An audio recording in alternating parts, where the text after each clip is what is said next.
ویتامین های موجود در زرده تخم مرغ میتونن جلوی بسیاری از سرطان ها را بگیرن.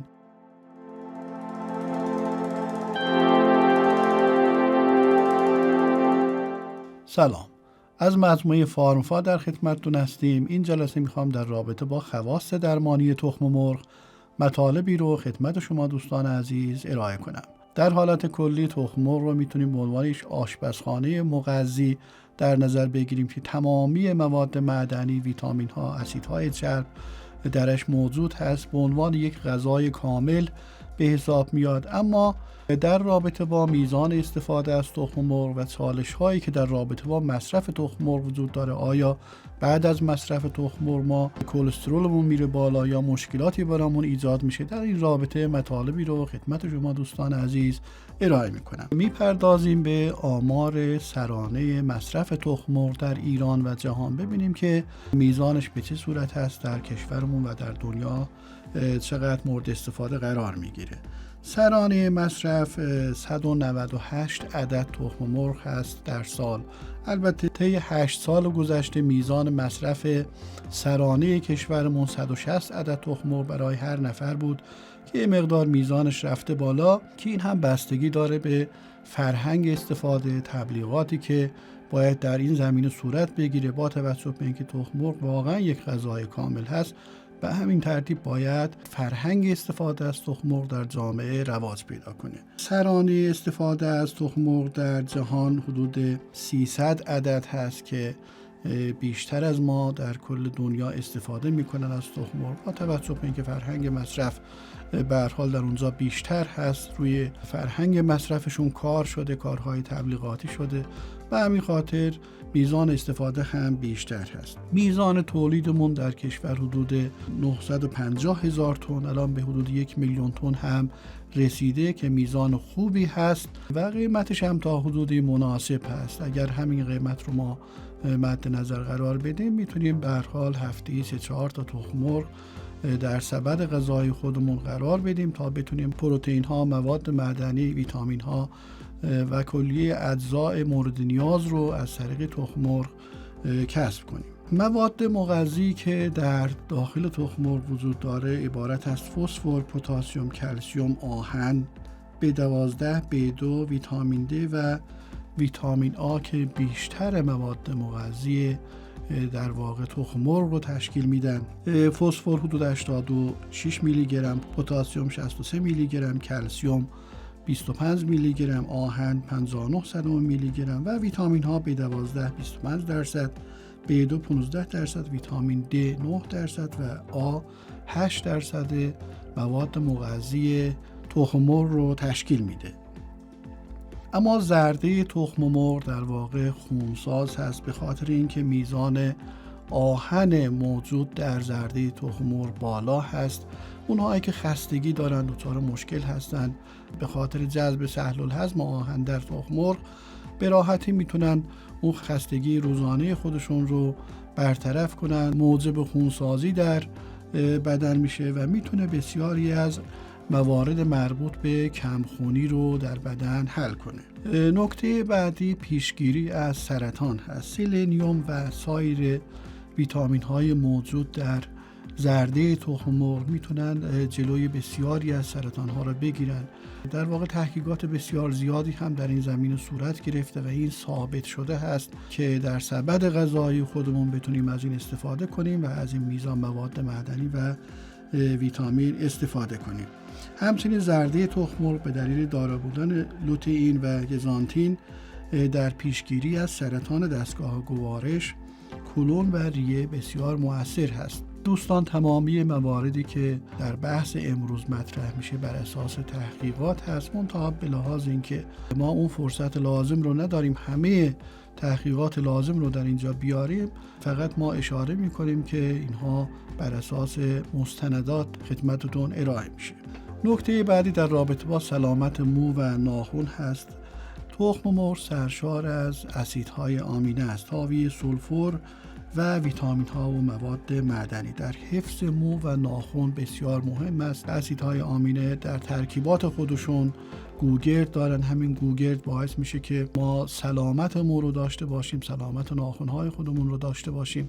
کلسیم، فسفر باعث سلامت خود پوست و مو میشه. به همین خاطر چند نکته رو در اینجا باید ما مد نظر قرار بدیم. پشتیبانی از رشد مو، محدود کردن ریزش مو، قابلیت ارتجاعی مو مربوط به آرایش اتمی سولفور هست، جلوگیری از ریزش مو. اگر پیش از این از روی سولفور، ویتامین B12 و ویتامین آی کافی در رژیم غذاییتون استفاده نکردید، حتما تخم مرغ رو در سبد غذایی خودتون قرار بدید. اما سلامت مو رو مورد بررسی قرار میدیم. پروتئین هایی که باعث نگهداری مو میشن در تخم مرغ موجود هست.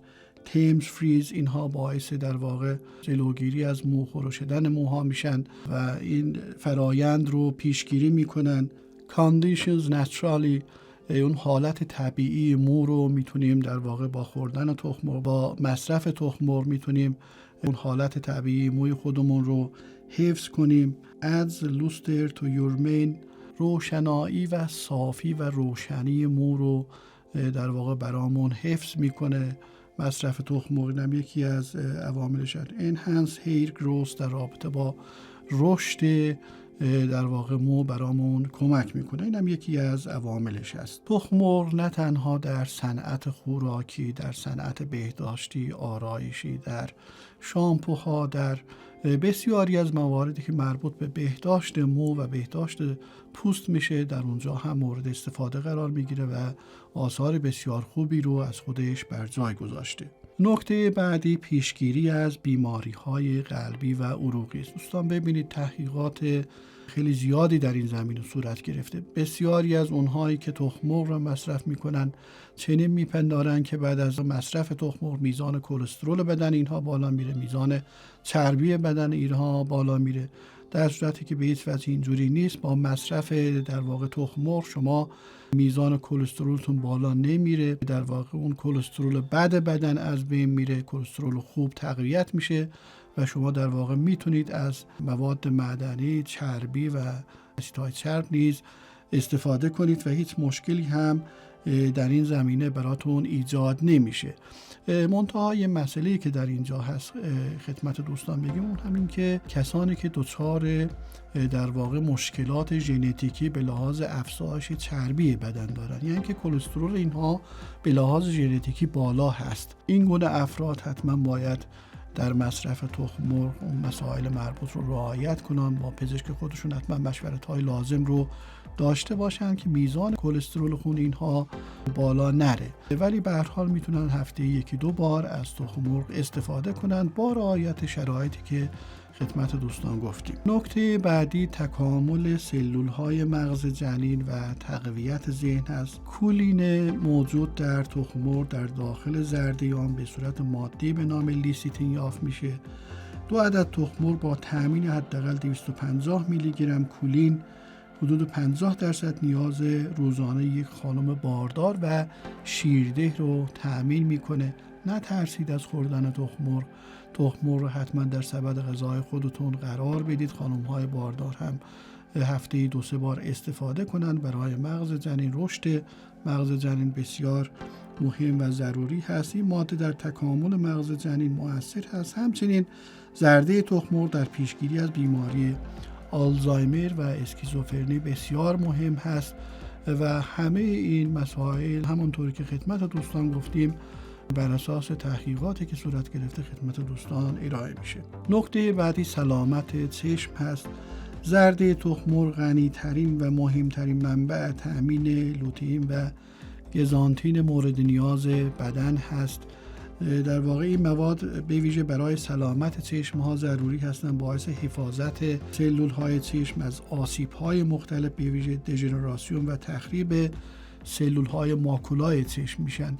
این هم خیلی مهم هست. دوستانی که مشکلات چشمی دارن میتونن تخم مرغ رو در سبد غذای خودشون قرار بدن. اما جدول ارزش غذایی تخم مرغ رو در اینجا براتون آوردیم. میزان کالریشو خدمتتون بگیم میزان کالریش 54 گرم هست. البته در 100 گرم نیست، در تخم مرغ کامل هست. ما تخم مرغ رو 60 گرم در نظر گرفتیم. اینها در واقع در زرده تخم مرغ هست. میزان کالریش 54 گرم و تخم مرغ کامل زرده و سفیده با هم 71 گرم. پروتئینش 2.7 گرم، تخم مرغ کامل 6 گرم هست. البته این بستگی به این داره که دوستان ببینید در بعضی از منابع فقط تخم مرغ رو به صورت تخم مرغ کامل جدولش رو آورده و در برخی از منابع 100 گرم رو ملاک ارزیابی قرار داده. در اینجا فقط تخم مرغ رو ملاک ارزیابی قرار داده. اگر میزان پروتئین بالا یا پایین باشه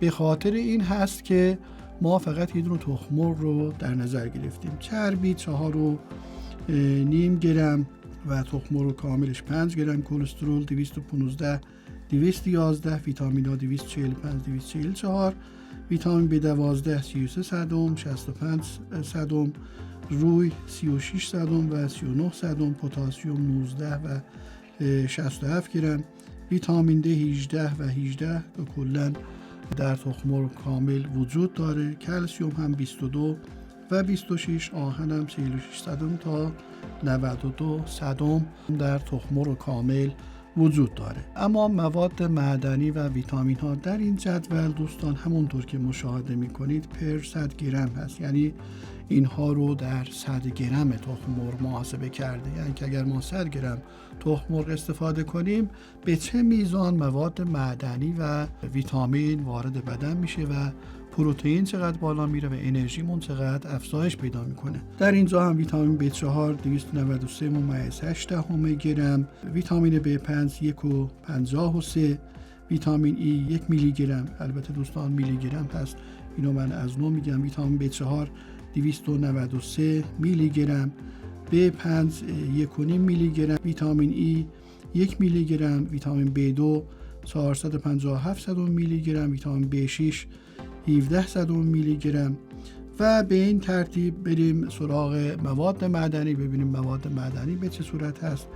فسفر رو داریم 198 میلی گرم، سدیم 142 میلی گرم، پتاسیم 138 میلی گرم، کلسیم 56 میلی گرم. اینها در 100 گرم هست. دوستان اگر با جدول قبلی که نشون دادیم خدمتتون تفاوت‌هایی در اعداد ارقام دیدید، به خاطر این هست که در اونجا یک تخم مرغ در نظر گرفته شده به میزان 60 گرم، در اینجا 100 گرم رو ملاک قرار دادن. منگنز 12 میلی گرم، آهن 1.7 میلی گرم، روی 1.29 میلی گرم، مس 72,000 میلی گرم و منیزیم 28,000 میلی گرم، چربی 9.51 گرم، پروتئین 12.56 و کربوهیدرات ها 72 گرم در این در واقع دیاگرام براتون آورده شده. این رو به خاطر این ما خدمت دوستان ذکر کردیم که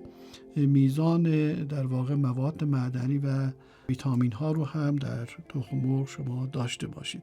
باز میرسیم به همون جدول ارزش غذایی که در زرده ما چربیمون 4.5 گرم هست، saturated fat یا در واقع اسیدهای چرب اشباع شده 1.6 گرم، کلسترول 184 میلی گرم، کربوهیدرات 0.5 گرم و پروتئین 2.5 گرم.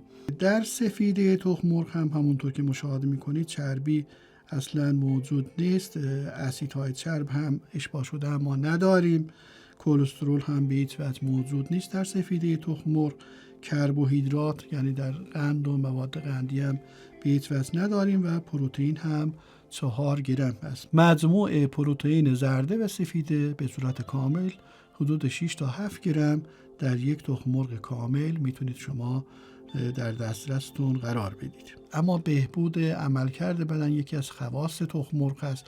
یا تخم مرغ اگر استفاده کنید مواد مغذی فراوانی داره که میتونه پروتئین، مواد معدنی و کلی اجزا رو براتون تأمین کنه و به عنوان یک صبحانه کامل و غذای کامل در اختیارتون قرار بگیره. تخم مرغ همچنین حاوی ویتامین B12 هست، برای سلامتی اعصاب بسیار ضروری هست. اونهایی که مشکلات عصبی دارن با خوردن تخم مرغ ضمن اینکه کلیه مشکلات بعدی هم برطرف میشه تا حدودی، روی مشکلات عصبی هم تأثیر میذاره و میتونید در واقع آرامش خاطر هم داشته باشید. این ویتامین همچنین ویتامین B12 همون کوبالامین هم نامیده میشه که برای مغز کودک و رشد سیستم عصبی بسیار مهم هست. خواص تخم مرغ برای جبران کمبود آهن هم که خدمت دوستان گفتیم، کمبود آهن بدن رو در واقع برطرف میکنه.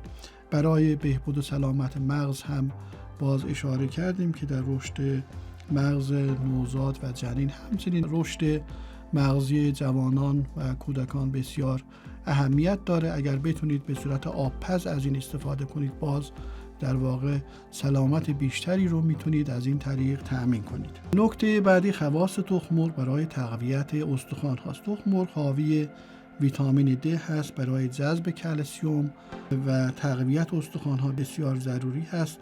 به تنظیم سطح کلسیم در بدن کمک میکنه، همچنین برای جذب فسفر هم ضروری هست. ویتامین D در کنار فسفر جذب میشه و اینها در واقع به همدیگه نیاز دارن. خواص تخم مرغ رو برای پوست هم گفتیم، اما اینجا یک نکته هم در رابطه با پوست خدمت دوستان بگیم. ویتامین A همراه با بیوتین و سلنیوم یک بسته مراقبتی کامل برای پوست هست.